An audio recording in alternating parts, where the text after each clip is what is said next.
नाज़रीन, प्रोग्राम के आखिरी हिस्से में आपको खुशामदीद कहता हूं। सीधा अपना सवाल लेते हैं। पहला जी, हेलो। हाँ जी, मिस्टर बुखारी जी मेरे दो क्वेश्चन हैं। बताइए। मेरी वाइफ आई थी 9th ऑफ जुलाई का, जो रूल्स के बाद 18600 वाला जो रूल था। हाँ हाँ। अभी उनका वीजा एक्सटेंड होना है।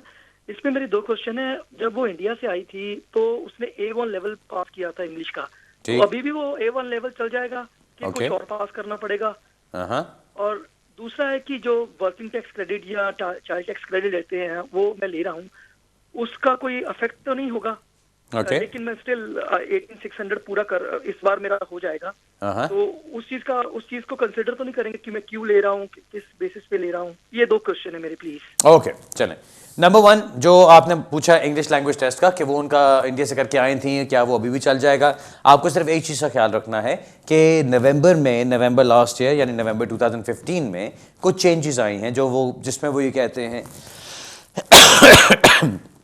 क्या वो ट्रिनिटी वाले टेस्ट को ज़्यादा फेवरेबल करार देते हैं और उनको एक्सेप्ट करेंगे, और अगर आपका कोई और टेस्ट है तो उसको शायद एक्सेप्ट ना करें। So best thing to do is आप इसको फाइंड आउट कर लीजिए कि ये टेस्ट आपका चलेगा कि नहीं, और अगर कोई भी आपको शक होता है, you are in two minds about anything, तो बेहतर है नया टेस्ट कर लें ट्रिनिटी की तरफ से, ताकि आपको किसी किस्म का कोई इशू ना रहे। अब दूसरा सवाल आपका, चाइल्ड टैक्स क्रेडिट वगैरह आप लेते रहे। जहाँ तक मैं इस चीज़ को समझता हूँ, क्योंकि एक फैमिली को एक वो क्रेडिट्स मिल रहे होते हैं, तो उसमें जो लेटर्स आते हैं वो दोनों के नाम पे आते हैं। अब आपकी वाइफ को कोई बेनिफिट्स लेने अलाउड नहीं है। आपने ऑब्वियसली अपनी इनकम दिखाई होगी, उसी के बाद आपको वो स्टेटस दिया गया होगा यहाँ पे उनको रखने के लिए। सो अब आपने अगर ये कहा कि जी मैं टैक्स क्रेडिट्स लेता रहा हूँ, तो उसमें कोई बुरी बात नहीं है। सिर्फ आपको ये कंफर्मेशन करनी है कि आपकी वाइफ ने कोई टैक्स क्रेडिट्स क्लेम नहीं किए। अब वो कंफर्मेशन करने के लिए आपको क्या करना पड़ेगा? आप जॉब सेंटर प्लस से एक लेटर ले सकते हैं कि जी जो जो ये हमारे सारे बेनिफिट्स वगैरह चलते रहे हैं, ये ठीक है हमारी फैमिली के नाम पे तो हैं, क्योंकि फैमिली का नाम डालना ज़रूरी है, लेकिन मेरी वाइफ को जिसको के बेनिफिट्स लेने अलाउड नहीं थे, ये इसमें से कोई चीज़ डायरेक्टली उसने क्लेम नहीं की। सो वो चीज़ अगर आप साथ लगा देते हैं तो आपको कोई भी डाउट नहीं रहेगा कि आपको कोई तंग करेंगे। अदरवाइज ऑब्वियसली वो एक इशू उठा सकते हैं कि जी आपको बेनिफिट्स लेने अलाउड नहीं थे, यानी आपकी वाइफ को बेनिफिट्स लेने अलाउड नहीं थे, और आपको child tax credit, working tax credit लेते रहे, जो कि बेनिफिट्स की डेफिनेशन के अंदर आता है। सो इसलिए सिर्फ इस चीज़ का ख्याल रख लीजिएगा कि जो आपको लेटर चाहिए वहां से वो ये कंफर्म कर दे कि आपकी वाइफ के इमिग्रेशन स्टेटस के ऊपर she is not allowed to take any benefits, और ये पिछले 2.5 साल के अंदर उन्होंने कोई और ऐसे बेनिफिट्स लिए भी नहीं है। सो ये चीज़ क्लियर कर लीजिए वहां से। और अच्छा, बेस्ट ऑफ लक। अगला सवाल लेते हैं जी। हेलो।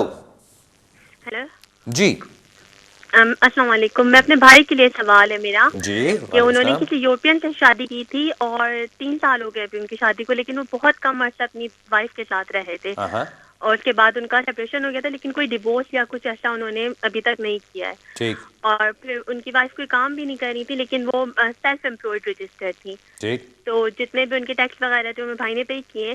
तो अभी मेरा ये सवाल है कि मेरे भाई जो है वो 3 साल बाद डिवोर्स की बेस पे अप्लाई कर सकते हैं या सेपरेशन की बेस पे अप्लाई कर सकते हैं?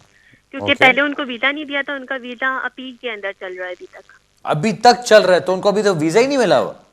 नहीं, अभी तक उनको कोई वीजा नहीं मिला, वो कंटिन्यूसली अपील के अंदर ही जाया जा रहा है। अभी उनकी 3rd अपील गई है। ओह माय गॉड, तो आपने एक्सटेंशन में किधर जाना है? अभी तो आपको अभी तो वीजा ही नहीं मिला। अभी तो आपको वो अभी क्या वो सेपरेशन कितनी देर से हो चुकी हुई है? अभी सेपरेशन उनकी शादी के कोई 6-7 महीने बाद ही हो गई थी, साथ वो ज्यादा तो नहीं फिर रहते किस लोग। चीज की अपील के ऊपर चल रहे हैं? चले मैं आपको अब रोकता हूं जी, इसके अंदर हमें और कोई बात करने का फायदा नहीं है। आपने वो जो बात समझनी है वो ये है कि आप जिस चीज़ को इतना जोर लगाने की कोशिश कर रही हैं, आप समझाने की कोशिश कर रही हैं कि वो टैक्स पे करते रहे हैं ये वो, अगर उनकी सेपरेशन ही 6-7 महीने बाद हो गई थी तो केस तो खत्म हो गया फिर वहां पे। अगर वो उसके बाद कोई उनके लिए टैक्स पे करते रहे, उनको सेल्फ एम्प्लॉयड रजिस्टर कराया हुआ था, तो वो फ्रॉड है जी। वो नॉर्मल चीज नहीं है, वो ठीक चीज नहीं है, वो गैर कानूनी चीज है। वो नहीं करना, वो ठीक नहीं है। हमारे कॉन्सेप्ट ये काफ़ी मेरा ख्याल है डाइल्यूट हो चुके हुए हैं कि क्या चीज़ ठीक है, क्या हम कर सकते हैं, क्या नहीं कर सकते। ये चीज़ गैर कानूनी है, ये चीज़ करनी ठीक नहीं है। ओके, आपको ये चीज़ समझनी है। आपका ईईए स्टेटस जो चलता है वो सिर्फ तब चलता है आपने किसी के साथ शादी की, अब वो अपने ट्रीटी राइट्स एक्सरसाइज कर रहे हैं, आप दोनों इकट्ठे रह रहे हैं, आपको इकट्ठे हुए रहते हुए 5 साल गुजर जाते हैं, उसकी बेस पे जाके आप परमानेंट रेजिडेंस के लिए अप्लाई करते हैं कि हमारी जेन्युइन शादी है, हम अभी भी इकट्ठे हैं, वाइफ मेरी through out treaty rights exercise करती रही है, उस बेसिस पे मुझे यहाँ पे रहने की इजाज़त मिल जाए जो कि परमानेंट इजाज़त हो। आपके केस में उन्होंने शादी की, उसके बाद थोड़ी देर बाद सेपरेशन हो गई और केस को वो 3 साल से अभी तक चला रहे हैं। किस तरह चला रहे हैं मुझे समझ नहीं आती। या तो वाकई चला रहे हैं या क्योंकि वो चालाकी करने की कोशिश कर रहे थे उनको वकील भी वैसा ही मिला हुआ है जो उसको लंबा ही चला रहा है। सो मुझे तो ऐसी चीज़ कोई समझ नहीं आती, कोई ऐसी सूरत समझ नहीं आती कि इतनी देर आपका केस कैसे चल रहा है। जो होना चाहिए था वो ये था कि उन्होंने शादी की, 6 महीने बाद सेपरेशन हो गई, बात खत्म हो गई, उसको वहीं पे छोड़ दें चीज़ को। लेकिन आप उसको फिर भी किसी तरह से मेरा ख्याल है चलाने की कोशिश कर रहे हैं, उसमें आपका कुछ नहीं बन सकता, ना ही उसको आपको बनाने की कोशिश करनी चाहिए, बिकॉज ये चीज़ आपकी गैर कानूनी है। प्लीज़ उससे गुरेज कीजिए, ऐसा मत करें। किसी वकील से जाके बात करें जो आपको शायद कोई बेहतर ऑप्शन दे सके आपकी सिचुएशन के मुताबिक, लेकिन एक गलत चीज़ को और एक फ्रॉडलेंट चीज़ को आगे बढ़ाना आपके लिए फ़ायदेमंद नहीं होगा। अगला सवाल लेते हैं जी। हेलो जी। हेलो जी। जी, तो अगर अभी वो डिवोर्स कर ले तो वो पे से भी अप्लाई नहीं कर सकते? आपका अभी सवाल चल रहा है, आपने सुन लिया मेरा जवाब? जी। अच्छा चलें, तो अब आपको डिवोर्स के लिए जो भी अप्लाई करना है अब ऑब्वियसली डिवोर्स कीजिए, इस मैरिज में से निकलें और उसके बाद फिर कुछ और ऑप्शन देखें, क्योंकि डिवोर्स करके और 3 साल हो गए शादी को उसकी बेस पे अप्लाई करना है, ये सब आपके लिए नहीं है, क्योंकि उनकी सेपरेशन हो चुकी हुई है जी। उन्होंने 1 साल भी इकट्ठे यूके में नहीं गुजारा, तो आप किसी भी वो रिटेंशन ऑफ राइट्स वाले कानून के अंदर नहीं आते। ओके जी, अगला सवाल लेते हैं। हेलो अस्सलाम वालेकुम। जी वालेकुम। जी, मैं नादिया बात कर रही हूँ नैलन से। मुझे आपसे ये सवाल पूछना था कि मैं यहाँ Tier 2 वीजे पर हूँ एज ए डॉक्टर, और मैंने अभी रिसेंटली अपने वीजे के लिए अप्लाई किया था अपने बच्चों के साथ। ठीक जी, तो मेरा बच्चों का वीजा उन्होंने रिफ्यूज कर दिया था इस बेसिस पे कि बच्चों की गार्डियनशिप का जो है वो मेरे पास होना चाहिए, मतलब सोल रिस्पॉन्सिबिलिटी का लेटर होना चाहिए। तो आप अकेली हैं, हस्बैंड नहीं आपके? नहीं, एक्चुअली मैं अपने हस्बैंड से सेपरेटेड हूँ। हम लोग यहाँ पे 2013 में मैं लंदन में साथ थी, लेकिन कुछ पर्सनल इश्यूज की वजह से हम लोग सेपरेटेड हो गए थे। ये सिर्फ वर्बल सेपरेशन है, लेकिन कोई लीगली इसका कोई डॉक्यूमेंटेशन नहीं है इसकी। फिर मैं यहाँ लंदन आ गई, यहाँ पे आ गई थी लंदन अभी, तो दोबारा वीजा के लिए अप्लाई किया, फिर दोबारा इन्होंने इसी बेसिस पे रिफ्यूज कर दिया कि उनको लीगल डॉक्यूमेंट्स चाहिए। ठीक है। तो मुझे अब ये समझ में नहीं आ रहा है कि मैं क्या लीगल ऐसे डॉक्यूमेंट सबमिट करूं, क्योंकि जब मैं यहाँ थी तो बच्चे मेरे साथ थे, मेरे साथ ही पाकिस्तान गए और मैंने ही उनकी परवरिश की, मतलब जो भी सपोर्टिव थी मैं ही थी अपने बच्चों के लिए। तो बाप की कोई इसके अंदर आपके बच्चों की लाइफ के अंदर कोई किसी किस्म की कोई हैसियत नहीं?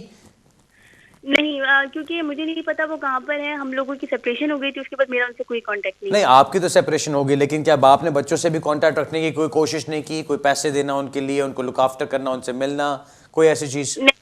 नहीं, कुछ भी नहीं है। बिल्कुल कोई किसी किस्म का कोई कांटेक्ट नहीं था। अच्छा, नहीं तो उस सूरत में तो फिर आपको फिर एक कमिटमेंट करनी पड़ेगी ना जी। अगर आपने उनको बच्चों को साथ अपने लेके ही चलना है तो आपको कमिटमेंट ये करनी पड़ेगी, फिर आप कोर्ट में जाएं, जाके आप सेपरेशन लीगल सेपरेशन डॉक्यूमेंट ले लें। फिर लीगल फैमिली जो है हमारी वो कोशिश कर रही है कि किसी तरीके से मतलब हम लोग सेपरेशन ना हो, मतलब वैसे सेपरेटेड लेकिन आप नादिया जी देखिए, मैं एक बात बताऊं, ऑब्वियसली हमारी वो कंसल्टेशन वाली डिस्कशन तो नहीं चल रही यहाँ पे कि हम काफ़ी लंबी बहस कर सकें इसके ऊपर। आपने सवाल पूछा, मैं आपको जवाब दे सकता हूँ।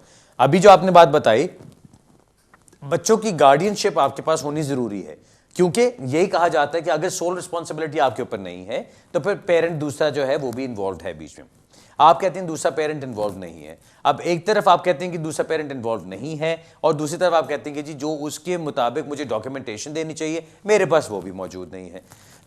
अब दोनों में से किसी एक चीज़ को तो आपको करना पड़ेगा ना, जो आप चूज करें, कमिट करें और उसके मुताबिक चलें। या आप उनके साथ रिकनसाइल कर लें और दोनों हस्बैंड एंड वाइफ बच्चों के साथ इकट्ठा अप्लाई करें, या रिकनसाइल नहीं कर सकते तो आप सेपरेशन करें, लीगल जुडिशियल सेपरेशन करें और उसके बाद आप वो डॉक्यूमेंट साथ लगाएं, जिससे कि पता चले कि जी आप बच्चों की रिस्पॉन्सिबिलिटी 100% आपके ऊपर है and you are the sole responsibility holder.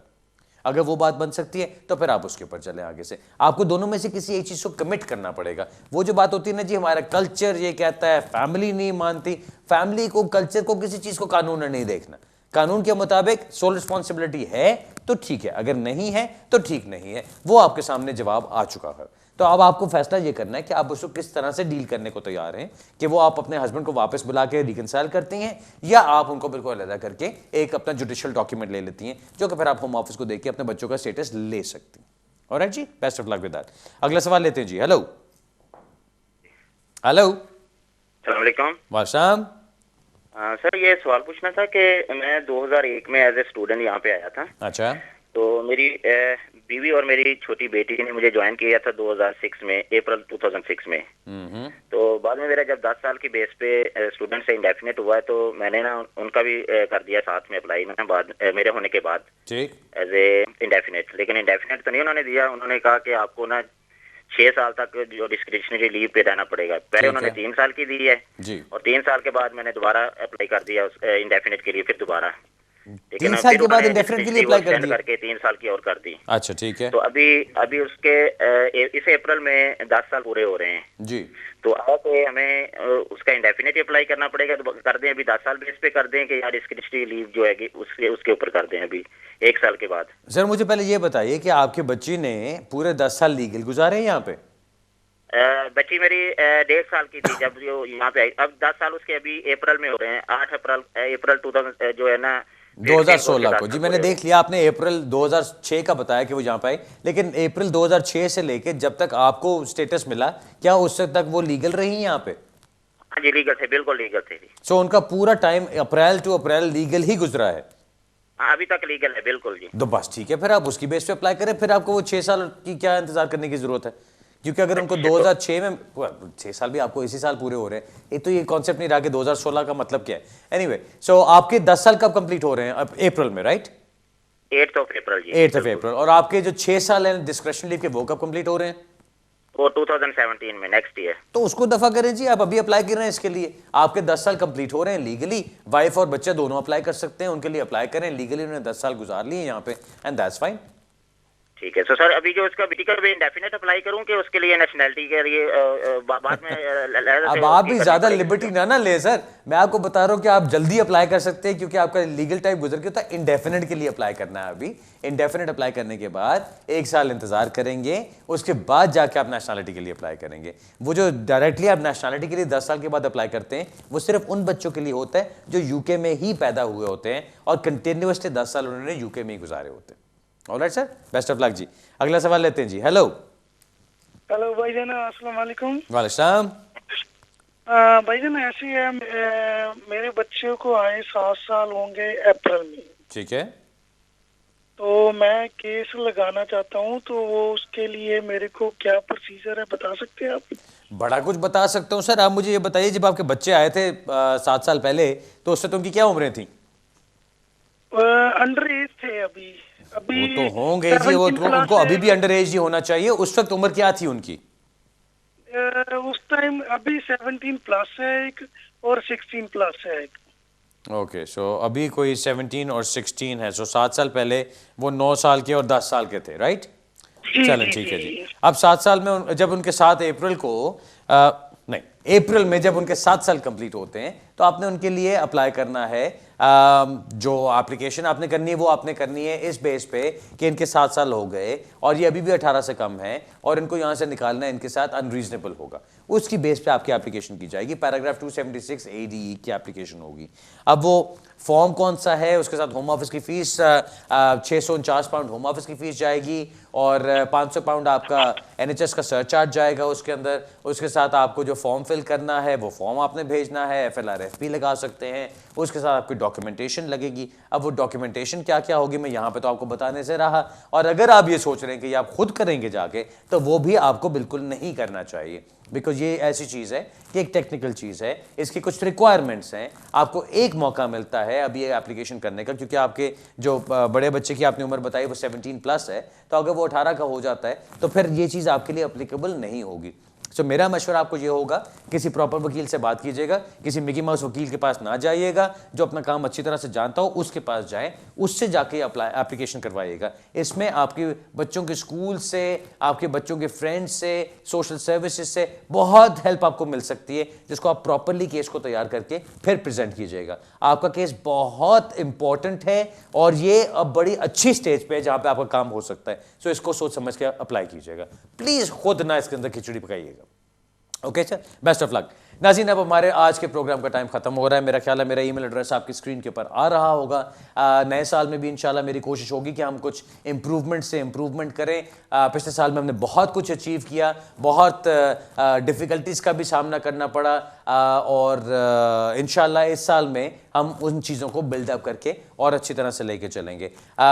मेरी कोशिश यही होती है कि मैं जितना ज़्यादा कुछ खुद कर सकूं, मैं ज़्यादा से ज़्यादा अपने इनपुट डाल के करूं, बिकॉज जब आप मेरे पास आते हैं तो मुझे पता है आप मेरे लिए आते हैं। सो मैं कोशिश यही करता हूं कि मैं खुद ज़्यादा से ज़्यादा अब हर चीज़ को देखूं, और इसका इंशाल्लाह आपको असर नज़र आएगा। अगले हफ्ते इंशाल्लाह यहीं पे दोबारा मुलाकात होगी। उससे पहले इंशाल्लाह बर्मिंघम में लोगों से मुलाकात होगी थर्सडे वाले दिन, और अगले हफ्ते फिर मिलते हैं। तब तक के लिए इजाज़त चाहता हूँ। खुदा हाफिज़ एंड गुड इवनिंग।